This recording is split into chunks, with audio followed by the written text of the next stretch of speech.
Assalamualaikum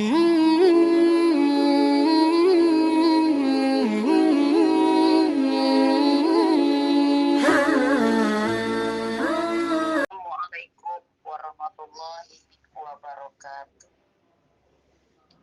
Alhamdulillahirabbil alamin.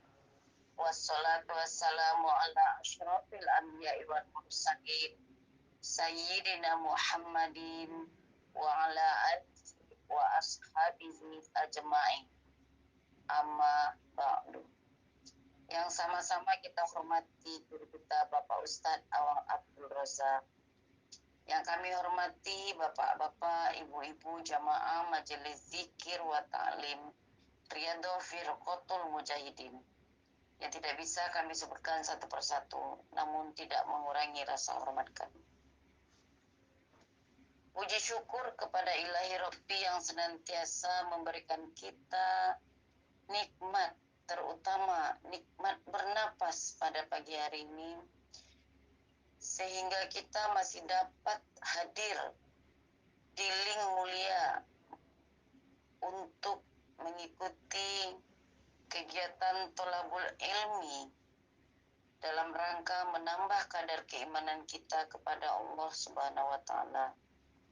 Amin amin ya rabbal alamin. Salawat serta salam yang selalu hadir di lisan kita semoga selalu tercurahkan atas suri tauladan kita, Rasul yang mulia baginda Nabi Muhammad sallallahu alaihi wasallam, pada keluarga dan para sahabatnya, serta seluruh umat yang mencintai beliau hingga akhir zaman. Bapak-bapak, ibu-ibu yang dirahmati Allah, untuk memanfaatkan waktu kita ini dengan sebaik-baiknya, marilah kita buka acara kita pagi ini dengan mengucapkan basmalah. Bismillahirrahmanirrahim. Acara selanjutnya yaitu kajian ba'da subuh Asmaul Husna Al-Maliku. Sebelum dijelaskan lebih lanjut oleh Bapak Ustadz, marilah kita membacakan Asmaul Husna yang 99 untuk mengagungkan Allah Subhanahu wa taala. Ya Allah, ya Rahman, ya Rahim, ya Malik, ya Kudus, ya Salam, ya Mu'min, ya Muhaimin, ya Aziz, ya Jabbar, ya Mutakabbir, ya Khalik, ya Barik, ya Musawwir, ya Ghaffar, ya Qahhar, ya Wahhab, ya Razzaq, ya Fattah, ya Alim, ya Qabid, ya Basit, ya Khafid, ya Rafi', ya Mu'iz, ya Mutil, ya Sami', ya Basir, ya Hakam, ya Qadir, ya Latif, ya Khabir, ya Hakim, ya Azim, ya Ghafur, ya Syakur, ya Alim, ya Kabir, ya Hafiz, ya Muqit, ya Hasib, ya Jalil, ya Karim, ya Rajib, ya Mujib, ya Wasi, ya Hakim, ya Wadud, ya Majid, ya Ba'is, ya Syahid, ya Haq, ya Wakil, ya Qawi, ya Mati, ya Wali, ya Hamid, ya Musi, ya Muqaddi, ya Mu'id, Ya Mu'min, Ya Mu'min, Ya Hayyu, Ya Qayyum, Ya Wajid, Ya Majid, Ya Wahid, Ya Samad, Ya Qadir, Ya Muqtadir, Ya Muqaddim, Ya Muakhir, Ya Awal, Ya Akhir, Ya Zahir, Ya Batin, Ya Wali, Ya Muta'ali, Ya Qahhar, Ya Tawwab, Ya Muttaqi, Ya Afu, Ya Ra'uf, Ya Malikul Mulk, Ya Zal Jalali wal Ikram, Ya Ahad, Ya Muqsid, Ya Jami', Ya Ghani, Ya Mughni, Ya Mani, Ya Qari, Ya Nafi, Ya Ya Hadi, Ya Badi, Ya Faqih, Warid, Ya Rashid, Ya Sabur, Ya Allah, Ya Allah. Demikianlah pembacaan Asmaul Husna yang 99. Selanjutnya acara dilanjutkan dengan pembahasan kajian ba'da subuh kita, yakni kajian Asmaul Husna Al-Malik, mengenal Allah Sang Maha Pemilik alam semesta, yang akan disampaikan oleh Bapak Ustadz Awang Abdul Razak. Kepada Bapak Ustadz, waktu dan tempat kita persilahkan. Assalamualaikum warahmatullahi wabarakatuh. Bismillahirrahmanirrahim. Alhamdulillahirabbil alamin. Alhamdulillahilladzi fadala ala ibadihi bi ulumil ilahiyah. Asyhadu an la ilaha illallah wahdahu la syarikalah wa asyhadu anna Muhammadan abduhu wa rasuluhu allazi la nabiyya ba'dah. Allahumma salli wa sallim wa barik ala sayyidina Muhammad ibn Abdullah wa ala alihi wa sahbihi wa man tabi'ahu ila yaumil qiyamah. Amma ba'du. Faqad qala Allah Ta'ala fi kitabihil karim. A'udzu billahi minasy syaithanir rajim. Bismillahirrahmanirrahim. Fala taj'alu lillahi andada wa antum ta'lamun. Sadaqallahul adzim. Huwa an ibni Mas'udin anna Rasulullah sallallahu alaihi wasallam qala man mata wa huwa yad'u min dunillah nidan dakhalan nar.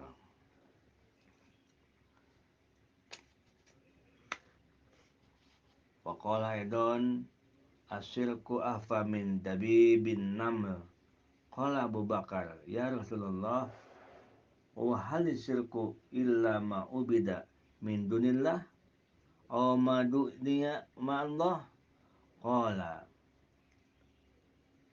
sakilatka ummuka asyirku fikum ahfa min dabibin naml. Hadis yang disampaikan termasuk hadis tentang ilmu tauhid. Puji syukur marilah kita panjatkan kehadirat Allah Subhanahu wa taala yang mana tidak terasa kita telah sampai lagi di hari Minggu, karena kita setiap hari Minggu kita kajian di Asmaul Husna. Kalau di hari-hari biasa kita kajian di kitab Al-Hikam. Kalau hari Minggu khusus kita kajian Asmaul Husna.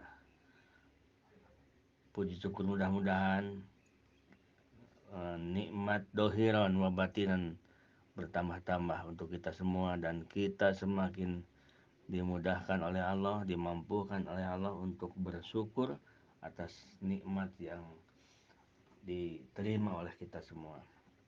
Sholawat beserta salam semoga tambah-tambah berlimpah curah kepada junjungan alam Habibana wa Nabiyana Muhammad Sallallahu Alaihi Wasallam, kepada para sahabatnya, kepada tabiin, tabiin, wa tabiihim, kepada ulama, dan sampai ke kita semua. Semoga dijadikan dan diaku umat oleh Rasulullah Muhammad Sallallahu Alaihi Wasallam. Baiklah ibu-ibu, bapak-bapak jamaah RFM. Ada yang bertanya, RFM itu apa katanya? RFM itu adalah satu grup yang berasal dari grup Riyadoh, yaitu Riyadoh Firqatul Mujahidin. R-nya Riyadoh, F-nya Firqatul, M-nya Mujahidin.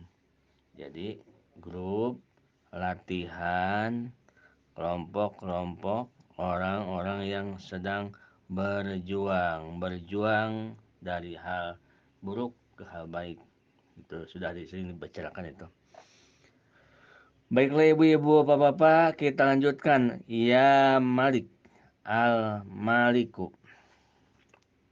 Minggu kemarin kita ngebahas tentang Ar-Rahim. Sekarang Al-Malik. Apa arti Al-Malik? Ibu-ibu, bapak-bapak, kalau arti Al-Malik di dalam terjemahannya apa coba? Di apa namanya? Suka ada kan di situ di Al-Qur'an ya. Suka ada. Apa Al-Malik artinya? Di situ yang pendek arti dari Al-Malik. Coba satu orang jawab. Yang merajai. Yang merajai. Ya. Nah, hatur nuhun teh Cianjur.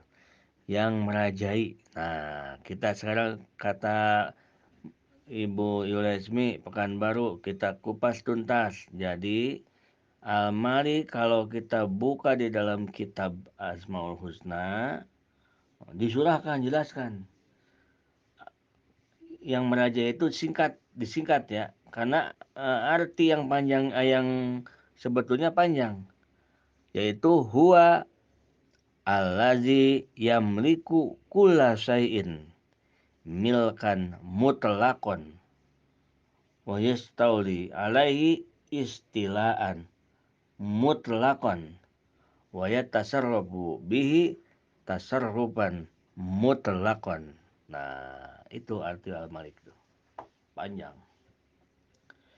Al-Malik artinya dialah pemilik tiap-tiap sesuatu, penguasa atas segala sesuatu, pelaku tiap-tiap sesuatu tanpa ada batasan, mutlak. Dialah pemiliknya, mutlak. Dialah penguasa, mutlak. Dialah tasarruf yang mentasarrufnya, mutlak. Itulah Al-Malik. Di alam semesta ini semuanya adalah milik Allah. Mulai kursi, aras, surga, bumi, alam-alam semua. Masih wallah, setiap perkara selain Allah adalah milik Allah. Di alam semesta ini pun di bawah kuasanya Allah. Di alam semesta ini pun di bawah perlakuan Allah. Semuanya diperlakukan oleh Allah. Semuanya di bawah kuasanya Allah. Semuanya di bawah miliknya Allah. Allah yang memiliki sepenuhnya. Tidak ada sekutu. Nah, jadi yang dimaksud dengan mutlak itu adalah tidak ada sekutu. Yamliku kulla syai'in milkan mutlakon. Allah memiliki memiliki sesuatu semua ini mutlak. Jadi tidak seperti kita. Terkadang kita memiliki sesuatu itu bareng-bareng. Seperti seseorang mempunyai harta warisan satu rumah untuk 5 orang, belum dibagi-bagi, berarti miliknya bareng-bareng itu. Nah, Allah menguasai sepenuhnya, dan Allah Subhanahu wa taala melakukan semaunya, sekehendak Allah Subhanahu wa taala. Itulah yang disebut Al-Malik, yakni singkat dengan singkat yang maha merajai. La rodali hukmi, tidak ada yang bisa nolak keputusannya. Tidak ada hadis yang nolak keputusannya. Dalam surat Al-Ghani ada kan situ dibacakan, Qulillahumma malikal mulki tu'til mulka man tasha, dan selanjutnya. Apabila ada seorang manusia, disebut raja, itu hanya bahasa, bukan raja yang sesungguhnya.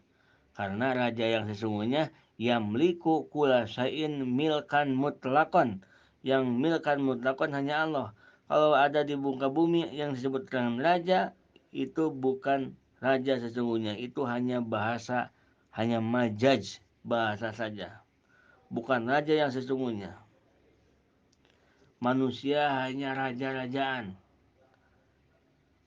Ada jin, raja, ada rajanya. Hanya raja-rajaan. Raja adikuasa, hanya raja-rajaan.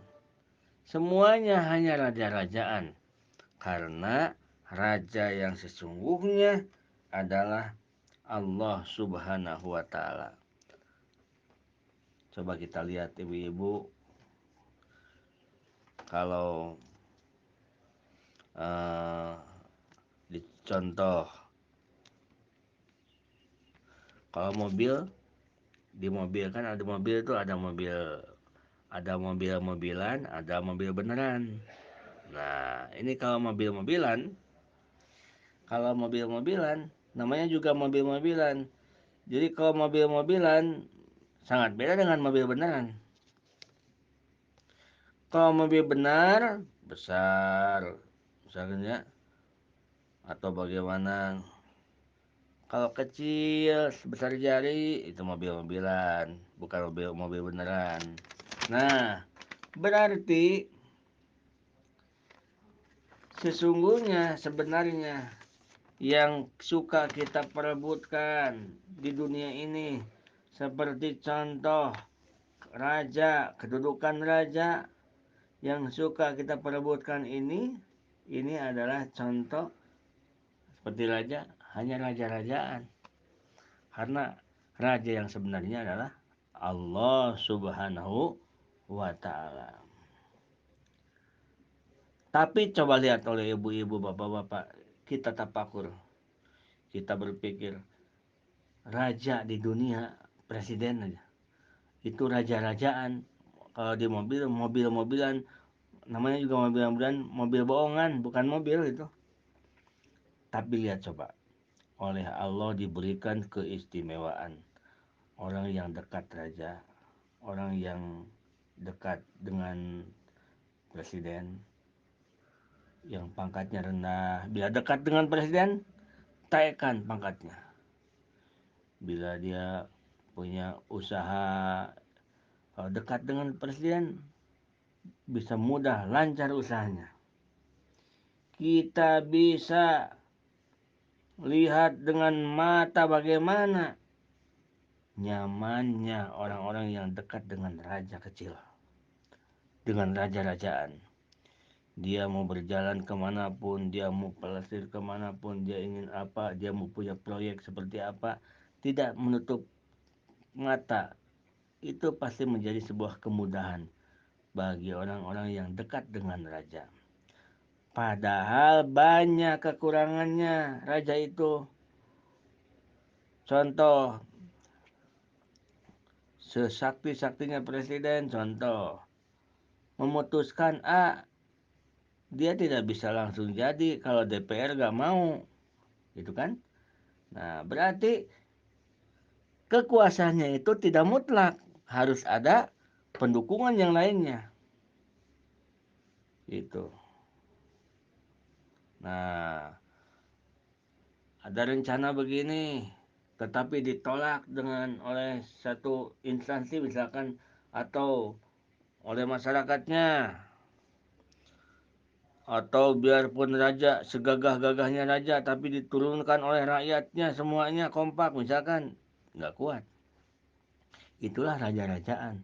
Tetapi raja-rajaan seperti mobil-mobilan, bohong-bohongan, tetapi itu di ukuran dunia Allah berikan, Allah perlihatkan maharajanya Allah, sehingga orang yang dekat dengan raja-rajaan di dunia dia bisa mulia urusan dunia, apapun yang inginkan mudah. Oh, begitu. Nah, sekarang bapak-bapak ibu-ibu sekalian, apalagi orang yang dekat dengan raja yang sebenarnya. Raja yang sebenarnya itu siapa? Allah Subhanahu wa taala. Yamliku kulla syai'in milkan mutlaqan wa yastawli alaihi istilaan mutlaqan wa yatasarrafu bihi tasarrufan mutlaqan. Apalagi orang yang dekat dengan Allah, orang yang dekat dengan Allah, yang semuanya milik, yang memiliki semuanya, yang di bawah kekuasaannya, yang diperlakukan oleh Allah Subhanahu wa taala semuanya, dia yang melakukan semuanya, apalagi orang-orang yang dekat dengan Allah. Apapun yang ia inginkan, maka dimudahkan oleh Allah Subhanahu wa taala. Tetapi apakah kita sudah seperti orang tua atau orang dewasa, atau kita masih seperti kanak-kanak? Bukan kanak-kanak dari sifatnya, tetapi kanak-kanak dari keimanan kita. Gitu. Contoh, anak kecil, kalau anak kecil dikasih mobil-mobilan sama dikasih kunci mobil bener, pasti kalau anak kecil milihnya akan milih mobil-mobilan. Misalkan nih dek, mau mobil, ini mobil truk nih gede, mobil pada mobil-mobilan. Apa mau ini, dikasih kunci mobil. Mau ini enggak? Itu apa? Ini kunci mobil. Apa mau ini mobil-mobilan? Anak kecil pasti milihnya mobil-mobilan. Karena kenapa? Ketidaktahuan anak kecil. Nah, begitupun kebanyakan manusia, kebanyakan manusia banyak yang lebih mendekat dan lebih merasa terlindungi dan lebih merasa terayomi serta lebih merasa tentram dia dengan dekat dengan raja-raja dunia yang padahal itu adalah raja-rajaan, mobil-mobilan, dan dia tidak merasa, perasaan dia seperti seakan-akan tidak begitu butuh dengan raja yang sesungguhnya, yaitu Allah Subhanahu wa taala. Bukti dari ya Malik, Al Malik, bukti dari Allah yang merajai, bukti bahwa Allah yang memiliki, yang memiliki kulla syai'in milkan mutlakon, bukti bahwa Allah yang memiliki semua yang ada di semesta alam ini. Jangankan harta kita, jangankan kita punya sawah sepetak, jangankan kita punya uang sekoper, jangankan kita punya perusahaan segede apapun, diri kita pun milik Allah Subhanahu wa taala.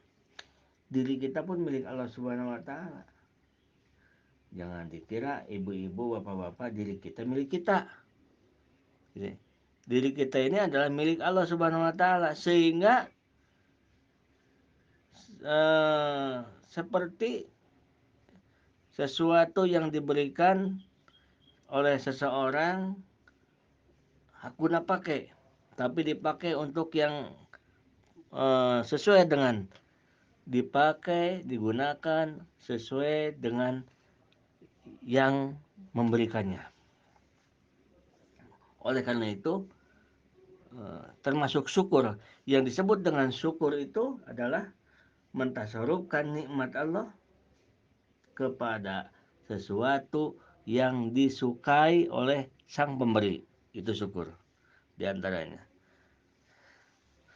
Nah, Bapak Ibu sekalian. Jadi kita jangan punya pikiran tangan-tangan kita, mata-mata kita, bodo amat mau diapa-apain juga. Mata-mata kita, kaki-kaki kita. Iya, ini kaki kita. Kalau Allah memang nggak punya, nggak ada kakinya, nggak ada tangannya. Kalau Allah nggak punya mata, kalau Allah nggak ada karena bukan makhluk. Kalau Allah kan laisa kamitslihi syai'un mukhalafatul lil hawadisi. Tetapi Allah punya tangan-tangan, punya punya kaki-kaki, punya mana? Tangan-tangan milik Allah, kaki-kaki milik Allah. Punya kita milik Allah, tangan kita milik Allah, kaki kita milik Allah, mata kita milik Allah, telinga kita milik Allah, bukan milik kita. Buktinya mana? Buktinya nanti di akhirat kita dipertanggungjawabkan. Pertanggungjawaban atas telinga. Telinga dulu, kamu punya telinga dulu. Kamu pakai telinga itu selama 70 tahun. Nah, 70 tahun itu dipakai apa aja? Nah, ada nanti tuh catatannya, malaikat khusus. Wah kebayang ya. Buka. Oh, hari ini kamu mendengar ini. Hari ini telinga kamu mendengarkan orang yang ngoceh terus gibah-gibah. Hari ini kamu mendengarkan baca Al-Quran. Hari ini telinga kamu mendengarkan ini. Semua catatannya ada. Coba kalau punya kita, kalau telinga itu milik kita nggak ada pertanggungjawabannya. Mana ada milik kita yang dipertanggungjawabkan kan nggak ada. Yang dipertanggungjawabkan itu adalah bukan milik kita, namanya titipan. Begitu. Mata juga dipertanyakan. Nah, oleh karena itu kenapa kita harus banyak amal ibadah? Kenapa kita harus banyak wirid-wirid sampai semalam kita merencanakan hari ini kita mulai atakoh kubro di Krupida ya. Nah, kenapa kita banyak hal-hal bacakan amal-amalan soleh? Karena kita tahu bahwa betapa nanti kita di akhirat sibuknya. Betapa kita di hadapan Allah mempertanggungjawabkan segala yang kita lakukan di dunia, termasuk mempertanggungjawabkan yang dititipkan Allah kepada kita. Allah menitipkan jasad kepada kita. Allah menitipkan mata kepada kita. Allah menitipkan hati kepada kita. Allah menitipkan akal kepada kita. Allah menitipkan ruh kepada kita. Allah menitipkan sir kepada kita. Allah menitipkan sir kepada kita. Nah, wah bahasanya juga nggak kenal Pak Ustadz apa sarsor. Nah, ya ntar kita sambil belajar sambil dikit-dikit sambil maju. Nah itulah. Oleh karena itu bapak-bapak ibu sekalian, jangan dikira semua yang ada di kita ini, kata ibu sering mendengar, saya punya sawah ini hanya titipan Allah, yang punyanya itu Allah, itu kan. Nah, kalau misalkan kita punya mobil punya mobil ini titipan Allah, yang punyanya hakikatnya Allah. Jangankan mobil, sayanya pun milik Allah Subhanahu wa Ta'ala. Jadi, kalau kita sudah belajar tauhid, misalkan seseorang lagi punya kendaraan, ketemu teman lama nih di jalan. Assalamualaikum warahmatullahi wabarakatuh. Bu Haji. Waduh, ternyata sekarang Ibu Haji Romlah ini udah kaya ya, udah punya mobil sekarang. Alhamdulillah ya, saya punya mobil. Oh, alhamdulillah, alhamdulillah, puji syukur sama Allah. Alhamdulillah. Ini mobil siapa ini? Ini mobil saya. Alhamdulillah, mobil saya. Nah, hati-hati di dalam hati kita katakan, dalam hati milik Allah, titipan dari Allah. Begitu. Paham Ibu? Jadi ada bahasa lisan, ada bahasa hati. Ini mobil siapa nih? Mobil saya. Dalam hati milik milik Allah. Ini pada tidur apa pada kemana nih? Halo? Halo, halo, Oh, halo. hadir, hadir. Hadir. Hadir, hadir, hadir. Siap. Siap. Nah, Oh, jadi ada. halo Pak Ustadz, siap. Ya, siap. Lanjut, lanjut, lanjut, lanjut. Hadir. Oke. Oh, Ya. Contoh, contoh, contoh lagi, contoh lagi. Contoh lagi. Aduh, langsung kita nih ke sawah. Ke sawah. Lihat, lihat sawah. Sawah punya kita, kata orang nih. Ini sawah bagus ya. Ini sawah punya siapa ini? Sawah punya siapa? Kita jawab, oh ini saya dikasih dikasih dari saudara saya, dari orang tua warisan. Ini saya jadi milik siapa sekarang? Ini milik saya sekarang. Sekarang udah milik saya. Lisan kita mengatakan itu. Hati orang yang sudah pintar dengan ilmu tauhid, sudah belajar meningkat, hati dia mengatakan milik Allah, dititipkan sama aku. Terdengar sama orang yang blow ditanya, itu sawah milik siapa? Punya Allah. Ini mobil punya siapa? Punya Allah. Bukannya punya kamu? Bukan punya Allah. Nah itu yang tolol itu. Jadi ngaco. Yang harusnya di hati jadi keyakinan, malah diucapkan. Nah itu. Nah, oleh karena itu nanti ke depan ada kita bahas Siti Jenar. Syekh Siti Jenar. Nanti kita bahas tentang Syekh Halaj ke depan. Sedikit-sedikit. Jadi jangan sampai kita menyalahkan orang yang benar karena ketidaktahuan kita, karena kebodohan kita. Orang-orang karena kebodohan itu seseorang bisa menyalahkan orang yang benar dan bisa membenarkan orang yang salah. Orang yang tidak mengenal Allah dikatakan benar, orang yang sedang benar-benar mengenal Allah dikatakan tidak benar. Ada orang-orang yang benar-benar dia itu sedang kesurupan, orang kayak orang gila gitu, malah dikejar-kejar dicari doanya. Ada seorang kekasih Allah yang Allah sembunyikan, dia malah tidak tahu. Seperti itulah. Nah, jadi ada bahasa lisan, ada bahasa hati. Dibiasakan bahasa hati itu, insya Allah Ibu. Kalau sudah biasa dalam hati bahasa hati itu, satu saat kita diuji oleh Allah, misalkan hilang atau apa saja, kita akan ridho, kita akan ikhlas, kita akan sabar. Karena apa? Karena kita sering mengatakan ini milik Allah. Berarti kalau tidak ada, dipanggil oleh Allah yang punyanya. Perusahaan ini milik Allah. Allah titipkan kepada kita. Karena kita dititipin perusahaan, karena kita dititipin jabatan, karena kita dititipin usaha walaupun kecil-kecilan oleh Allah ini, dititipin usaha. Maka kita ini jabatan dan usaha ini tidak mengganggu ibadah kepada Allah karena kita dibekali oleh Allah dengan jabatan ini, dengan usaha ini.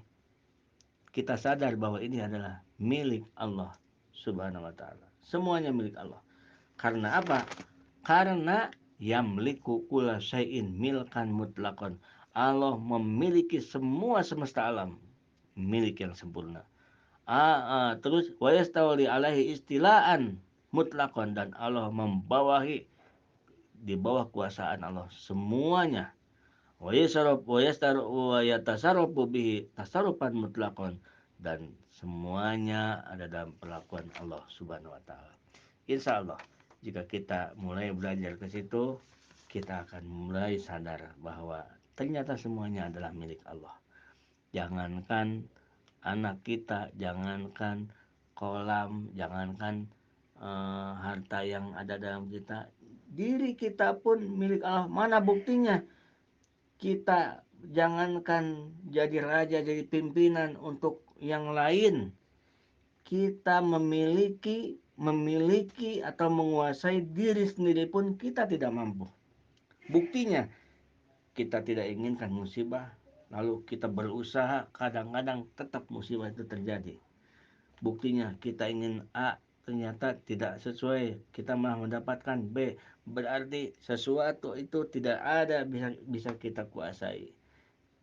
Kita tidak ingin terjatuh, terpeleset, melakukan dosa, tetapi kadang-kadang kita kepeleset melakukan dosa. Berarti kita pun tidak bisa memiliki dan menjaga diri sendiri tanpa pertolongan Allah. Itulah artinya la haula wala quwata illa billahil aliyil adim. Itu sekalian. Jadi kita tahu sekarang bahwa yang merajai, yang memiliki semuanya adalah Allah Subhanahu wa taala. Kalau kita tahu itu berarti karena orang yang dekat dengan rajaan juga dia mulia, dia bisa naik pangkat deh ini, maka dia berusaha untuk mendekati raja yang sebenarnya, Al-Malik, yaitu Allah Subhanahu wa taala. Dia mendekati dengan riadoh-riadoh, melatih diri, dia mendekati dengan ibadah-ibadah. Jadi arti kata dan maksud dari kata riadoh itu adalah melatih supaya nafsu ini lemah, dan setelah lemah dia akan kencang, dia akan menuju berjalan hatinya menuju Allah Subhanahu wa taala. Disalah tafsirkan, disangkanya riadoh itu sedang mencari dunia, sedang mencari uh, apa namanya masalah. Makanya orang-orang yang awam, orang-orang yang notabene tidak kurang begitu ngerti dengan agama, berkumpul tengah malam, bahkan dari jam 9 nonstop sampai subuh, zikir, sholawat dengan nama riadoh, tetapi isinya bukan mendekatkan diri kepada Allah, bukan semakin dekat, tetapi isinya adalah mencari keajaiban, tetapi isinya adalah ingin keluar dari masalah, tetapi isinya adalah ingin datang khasiat-khasiatnya, yang padahal di dalam kitab Al-Hikam kita udah jelas, daripada kita mencari khasiat, kita lebih baik mencari kekurangan diri kita sendiri. Karena yang menjadikan semua masalah itu adalah dosa kita dan kekurangan kita semua. Itulah. Jadi kesalahan-kesalahan yang lalu, kalau kita telah melakukan seperti itu, telah ikut-ikutan seperti itu wajar dan maklum karena ketidaktahuan kita dan ya karena mungkin kekurang pahaman kita. Tapi setelah kita paham, kita harus hati-hati bahwa ternyata yang disebut riyadotun nafsi, judulnya riyadotun nafsi. Riyadotun nafsi itu adalah riyadot itu melatih nafsi itu diri, nafsu. Jadi melatih nafsu supaya nafsu ini lemah. Setelah nafsu lemah, dia bisa diganti dengan kebaikan. Contohnya, orang puasa Ramadan. Coba kenapa ibu-ibu, bapak-bapak dalam puasa Ramadan kok senang berjamaah? Kok senang kita baca Quran? Kok senang kita amal soleh? Kok senang kita sodako? Setelah selesai puasa kita biasa-biasa lagi. Karena apa? Karena di dalam kita lagi puasa itu ada beban berat. Bukan untuk ruh, beban berat untuk nafsu. Karena nafsu ini lemah, karena dia tidak dikasih makan, makanya dikurangin. Nafsu ini lemah, lemah. Kalau nafsu lemah berarti ada yang kuat, ada yang sehat, yaitu ruh kita. Jadi kalau kalau nafsunya kuat berarti ada yang lemah, apa ruh kita, begitu. Jadi di dalam kesedihan itu ada yang dia itu jadi di dalam kesedihan itu ada dia yang merasakan kesenangan, yaitu jika di dohirnya kita sedih mendapat musibah, lalu kita merayap dan bertobat, kita berhijrah, ada yang senang, apa rohani kita senang, rohani kita senang. Oleh karena itu kita berlaku adil di dunia ini, yaitu kita memberi makan itu bukan hanya memberi makan jasad doang, tetapi setiap titipan Allah kita beri makan. Kita punya ayam, kita harus diberi makan kan. Kita punya kambing, harus beri makan. Kecuali kalau kambing kandangnya doang, boleh nih kalau kandangnya doang nggak mau kasih makan apaan, nggak ada kambingnya ya. Nah, nah jadi semua titipan Allah itu harus diberi makan. Nah, maksudnya apa sih? Maksudnya jasad kita harus diberi makan, hati kita harus diberi makan, akal kita harus diberi makan, ruh kita harus diberi makan, sir kita harus diberi makan. Nah, itu maksudnya. Apa makanan hati? Makanan hati itu zikrullah, zikir pada. Makan hati itu tapakur. Kita tapakur, tadabur, kita baca Al-Quran, dengarkan kajian-kajian, amal-amal soleh, gitu. Terus makanan ruh itu mendengarkan dikir, dikir, zikir, dikir, dikir, la ilaha illallah, dikir apa saja itu makanan ruh, makanan ruh. Terus ada lagi sir kita, makanannya apa? Sir kita adalah makanannya adalah mengingat Allah. Kita lagi sholat, ingat Allah, ingat bahwa tubuh kita digerakkan oleh Allah. Kita lagi lihat keluar, lagi lihat di jalan, masya Allah lihat pemandangan, masya Allah ingat Allah yang menciptakannya, masya Allah luar biasa, jamal Allah luar biasa, jalal Allah. Nah, itu adalah makanan ruh. Jangan sampai kita pun tidak berlaku adil. Jasad kita selalu kita kasih makan, tetapi hati kita tidak pernah kasih makan. Ruh kita tidak pernah kasih. Jasadnya lintuh, jasad aja 120 kilogram beratnya, hati kita lembek.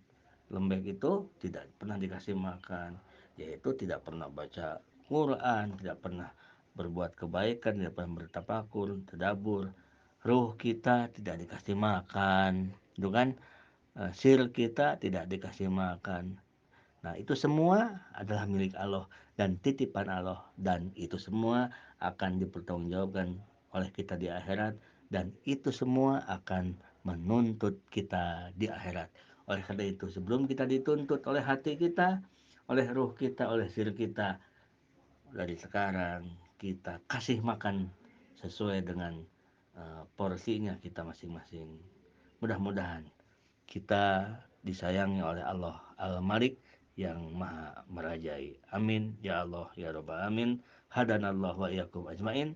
Assalamualaikum warahmatullahi wabarakatuh.